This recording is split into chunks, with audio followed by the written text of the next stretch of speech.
Hello Stampers, welcome to another Rubber Redneck video tutorial. I'm going to be demonstrating how to make this Christmas candy holder using the Big Shot and the Apothecary framelits along with the stamp set called More Merry Messages. This set comes in the Stampin' Up! Catalog, in the 2012 catalog, and there's 10 stamps in this fun set.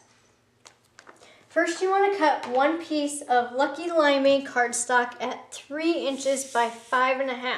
Once you have that cut, run it through the Big Shot with the Apothecary framelits. Then, after you have that die cut out, place it onto your Simply Scored horizontal, and you're going to score it at 2 1/4 and then at 2 3/4. Once you have that scored, then run it through your Big Shot again with the Petals Aplenty embossing folder. Then once you have that embossed, then you want to fold on your scored lines to create this like little wrapper part that will wrap around the pixie sticks. Then you're going to decorate this before you assemble it. You want to cut one piece of chocolate chip cardstock at 1/2 inch by 2.5 inches. Punch it out with the scallop trim border punch, and you'll notice that it's a little bit longer than the Lucky Limeade cardstock. And the reasoning for this is so that you can have it flush when you go to assemble it together. So once you have the chocolate chip cardstock punched out, what you then want to do is then you're going to glue it to the Lucky Limeade cardstock. So just put a little glue on the back, and I would recommend not putting it all the way to the end because it will overhang and you're going to trim that off. So that way you don't get it all over your paper that you're working on. Just line it up with the edge of the first scored line and glue that down. Then you want to cut one piece of glimmer paper silver, and you want to cut that at 1/4 inch by 2 1/4. Again, just put some glue onto the back, leave a little bit on the end that's going to overhang, don't put any glue on there. Then you're going to overlap that onto that chocolate chip cardstock. Then you want to cut one piece of Whisper White cardstock at 1/2 inch by 2.5 inches long. After you have that cut, take the stamp for More Merry Messages, ink it in Tempting Turquoise, and stamp it onto the Whisper White cardstock. Then you want to cut it down, so trim down the width to create a banner, and then notch out the left side of that Whisper White cardstock. Now, for this part, you want to fold over your wrapper so you have an idea where you're going to put this. Then you want to put some glue onto the back, and now this time you want to make sure you don't put any glue on the end that is notched out here because that's going to overhang on your candy wrapper. So then you'll just line that up on top of the glimmer paper and try to go to the edge of the scallop here on your Lucky Limeade cardstock. Then once you have those pieces on there, you want to take a pair of scissors that you use for cutting paper, and you're going to trim all this. And what you want to do is just follow the edge around of that Lucky Limeade label. And just cut it all flush with each other there. Then once you have that cut, then you want to fold over your wrapper, and you want to take your Stampin' Pierce mat and your paper piercing tool, and then you want to die cut out a real red snowflake with the Snow Flurry die and the Big Shot. Then once you have that die cut out, you're going to put that over here on the end of your wrapper.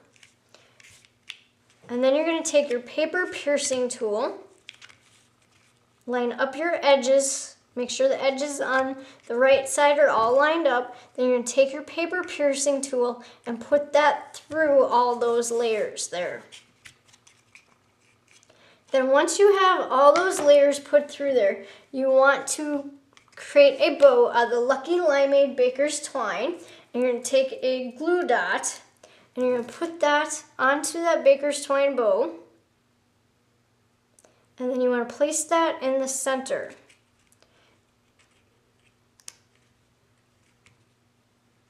And you can glue down your snowflake if you want to make it easier. Otherwise, you can just eyeball where you pierce that hole through.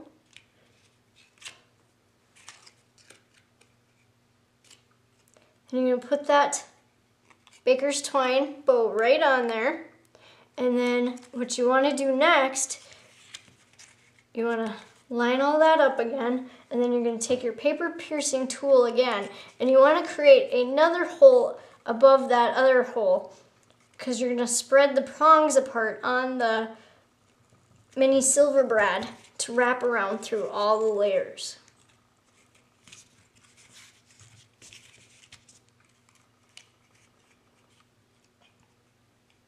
And once you have your holes pierced, you want to take a mini silver brad and you're going to pry this apart. Open the prongs up a little bit there. And then what I recommend doing is find the holes on the back of your snowflake and then work those through. So once you get your brad through all the layers of cardstock here, just push it through the back, then fold over the prongs on the back, and then fix your bow so it looks nice.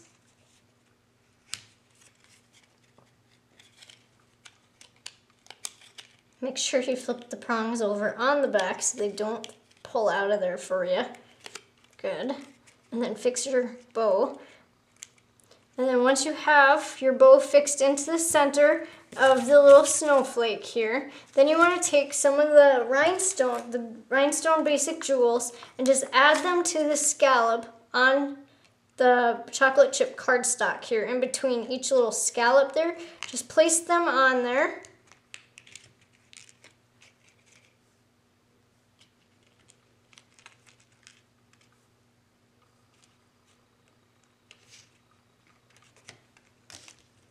Until you have each little scallop have one of those little rhinestones on there.